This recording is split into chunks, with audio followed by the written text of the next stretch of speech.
Bob! Howdy hey, this is Frakbox, and I'm just here playing Pokemon Crystal in Italian, a language I do not speak. Let's continue on. So off-screen I did some looking, and I found out that, unfortunately, my favorite Pokemon, Ampharos, I cannot catch the unevolved version, Mareep, on this route in Pokemon Crystal. So it's only in Pokemon Gold and Silver, and Heart Gold and Soul Silver, that you will find a Mareep on this route. So the time I spent in the last episode... oh, I haven't played this in a while, so I forgot. Oh, that's... okay, cool. So the time I spent in the last episode trying to find one was kind of wasted. Luckily, I looked it up, so that's good news at least, that I know that I shouldn't spend any more time looking for one. So I'll just have to figure out later what to do about more team members, because Mareep, eventually evolving into Ampharos, was kind of the one that I had my heart set on. So that's too bad, though. At least we have the Zubat here that we can turn into a Crobat when the time comes. We just have to make whoa, what was that? Colpocata? Oh, okay, no, that was Tail Whip, I think. So at least we have, yeah, we can turn this into a Crobat. It evolves through friendship, so we just have to make it like us. Which shouldn't be hard, given that this thing knows a move that basically takes health from other Pokemon. Oops, didn't mean to do that. Oh, maybe I shouldn't have. Oh no, that's Bite, isn't it? Morso. Okay, that makes, like, Morsel. Okay, that makes sense. Let's go, Supersonic. So in this version, if you're fairly new to the Pokemon franchise, there's no Pokemon-like abilities, if that makes sense. The secondary abilities they have that would make them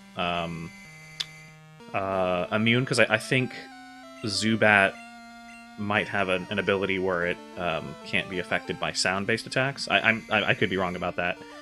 I might be confusing it with, like, Whimsor or whatever it is, but... okay, good, it hurt itself. I was probably just wasting time. I probably just could have used Bite and just gotten it there, but... okay, we're neck and neck here, I guess. Technically, if we keep getting confused, like hitting ourselves through confusion here, it takes away the same percentage of health, so in theory, both of them could faint at the same time. Oh no, okay, there we go. Brutal Colpa, okay. So, yeah, Zubat I'm definitely going to carry with me throughout.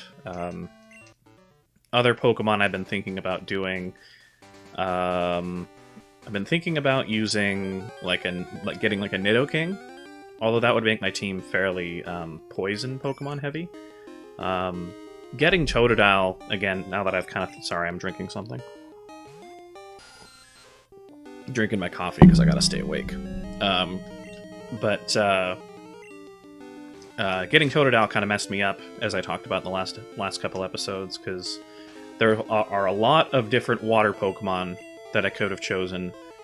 And because of the fact that water is always a special attack, it kind of bites me in the foot. Because being a special attack like that, I think for Alligator, the eventual final evolved form of Totodile, is more attack-based, so I shouldn't really be teaching it water moves, which means it can't get the same type attack bonus, which is called Stab, which does exist in these versions, of course. Oh, I might have to check if I can even get Nidoking, because I think, oddly enough, that Nidoking has higher physical attack stats than Nidoqueen. I mean, I might... I hope they don't limit me to one or the other, like male or female. That would be weird. I didn't look into that, because I'm just going over these thoughts now, but... did I miss any trainers? No. Okay. Cool. Maybe I should switch to Totodile. I forget that, on the controller, I'm so used to the games on the DS that I was hitting the X or the Y button to open up the start menu, and on this you actually have to hit the start button, so I can't remember what this trainer is. I don't actually remember the trainers on this part of the route very well. Which is fine, because they're really weak anyway, because we overleveled. But, hope everybody's holding up pretty well. This is, as of the time of this recording, I'm about a week into my quarantine, so... for me, it's been going pretty easy, because I'm actually quite introverted. So, luckily my girlfriend, she's been doing okay, because she's pretty introverted as well, so we've kind of just been doing our own thing during the quarantine. But I feel really bad for people who are more extroverted. A lot of my friends on Facebook who are extroverted are really not having a good time right now, because they're really, really missing people. But what can you do, I guess? Yeah, I mean, it's one of those things where with the... I really hope anybody who's out there who's watching this is actually self-isolating. We really should have been starting the self-isolation much sooner than it actually started. Yeah, the interesting thing is people are saying that the media was freaking out about it, and really they aren't. They were actually being very calm about the situation. Probably too calm. Ah, darn it. Okay, dorme. Okay, that's interesting, because in Spanish, the word for, like, to sleep is actually dormir, so that's actually very similar. Oh, it only knows bubble? My goodness. I guess we'll just wait till we wake up here.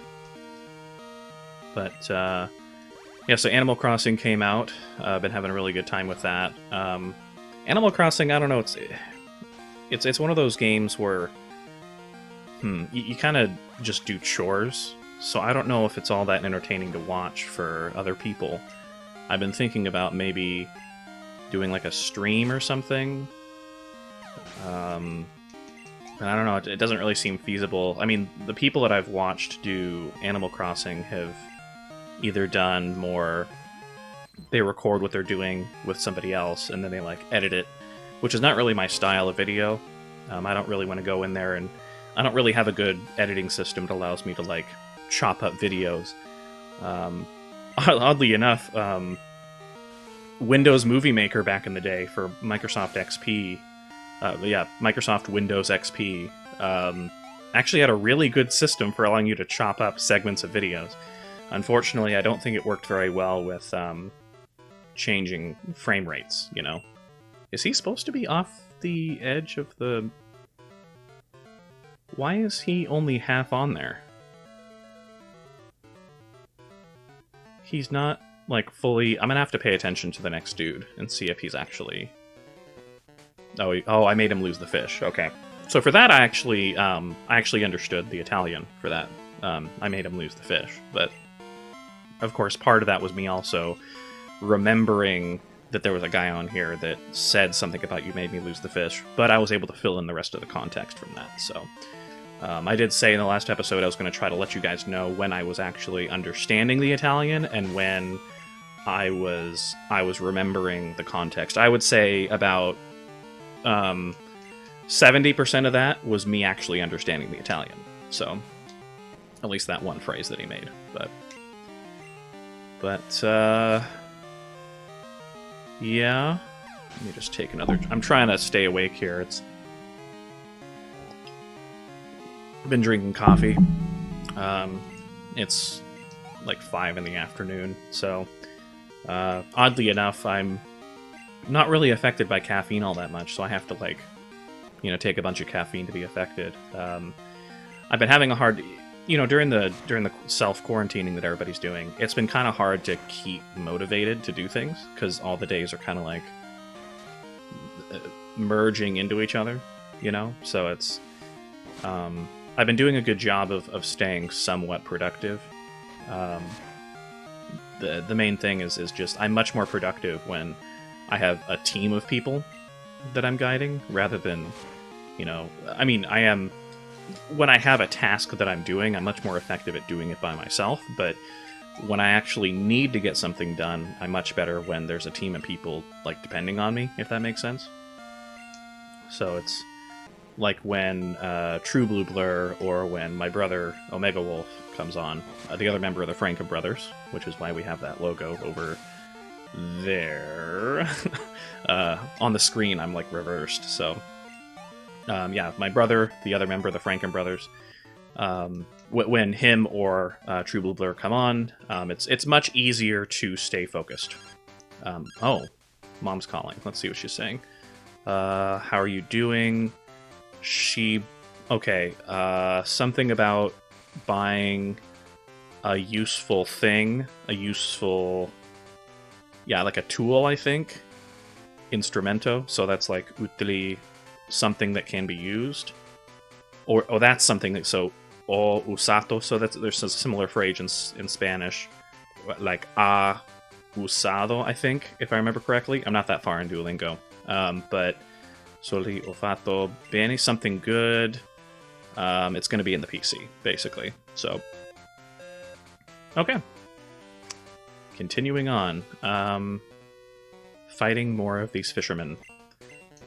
So, is this the guy? No, I think I already fought the guy who had, like, the 4 Magikarps. I think this guy actually gives you his phone number, if I remember correctly. It's one of these guys. He tries to give you the phone number, so... But... I don't think they had the Versus Seeker in this game. The Versus Seeker is an amazing thing. I think they introduced that in...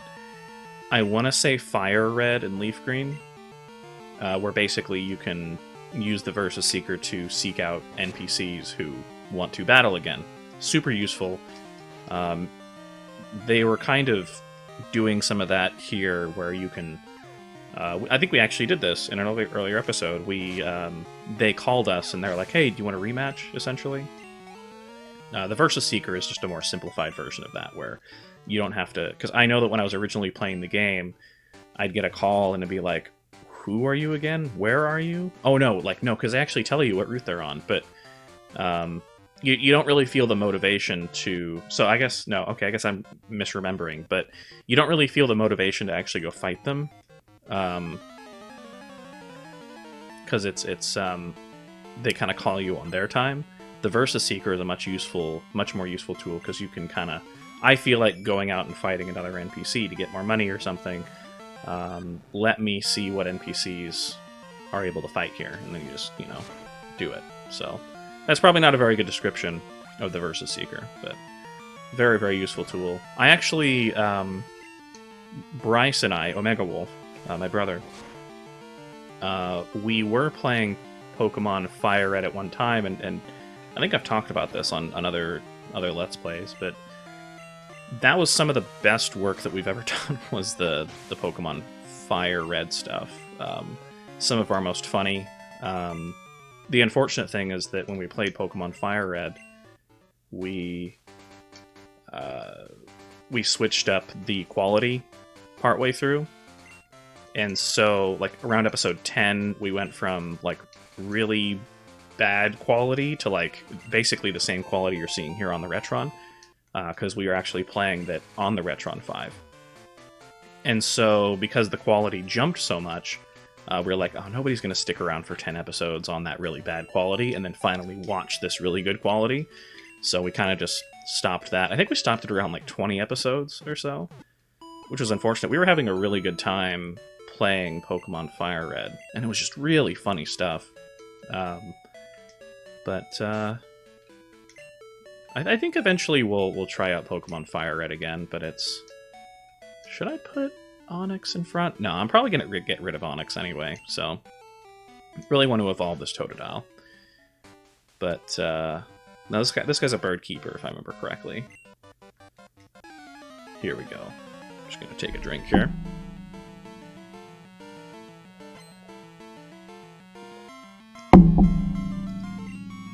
Yeah, it's been really hard to maintain just any sort of motivation to really do much of anything. You really gotta, like, make sure and set goals for yourself during this quarantine. Although by the time, let's see, thinking about the time this episode's gonna post, it'll probably be about April. So This is still March, by the way. So yeah, so I think it's possible that depending on events, I might be out of quarantine, but we might not, because I mean, it depends on how seriously the government takes all of this. And I'm sorry for talking a lot about the thing, the quarantine. It's just one of those things that it's on everybody's minds. Normally, I would have a little bit more varied events that would happen. I mean, because I'd be going to work and driving and listening to the news and everything. But now it's kind of like, you know, I've actually been really focused on like video editing and things of that. Oh, Totodil's evolving. So at this point, I think I'm pretty sure that they just used the English names for the Italian version. Huh. Croconaw looks a lot better in this than it did. I like the sprite better in this one than I did when I was playing Pokemon Gold. The middle Pokemon is always really like, I don't know, like an awkward teenager, if that makes sense. So everybody likes like the first base version and then the final evolution, and very few people actually like the middle evolution. I think the first gen starters are kind of the exception to that. I think they're just at every stage they're all just good. So okay, who's gonna be Wooper? I didn't know you could find Woopers in this cave. Well, I probably knew that, but I probably just forgot. Okay, let's see here. Oh, I remember that Croconaw cry. Gonna be hearing that a lot. Attack X. Okay, so at the very least, those are going to be easy to pick between in my box. Let's switch to Crobat. I think we're gonna have a pretty okay time during the next what's the word I'm looking for? During the next gym leader battle, because I think it's the bug type. So it's not really going to be able to affect Zubat all that much. Definitely won't be able to affect the Onix. Croconaw is going to have a pretty easy time just wiping the floor, I would imagine, because it's not like weak or anything. I think this guy's a hiker, so he probably has like Geodude or something. Wow, is that a different sprite than they were using? I don't remember them using that sprite. Okay, here's Onix. I wonder how Dark goes against Rock. I don't think it's like weak or anything, but I might have to throw up a Supersonic in order to actually... Oh, that's Bind, isn't it? Or, yeah, I think that's Bind. So, okay, it's going to keep doing damage every turn. Maybe I should just focus on Bite and not even worry about it. Yeah, let's just do Bite.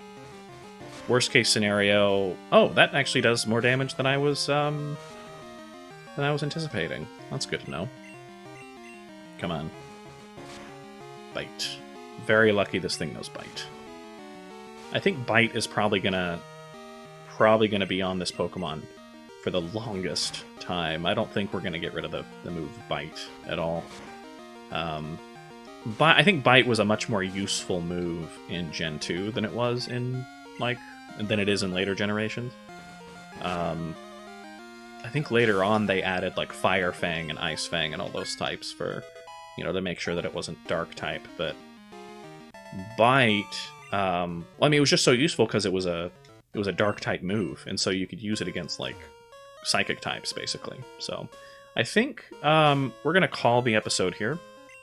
So this is Frakbox, and I hope you have a great day.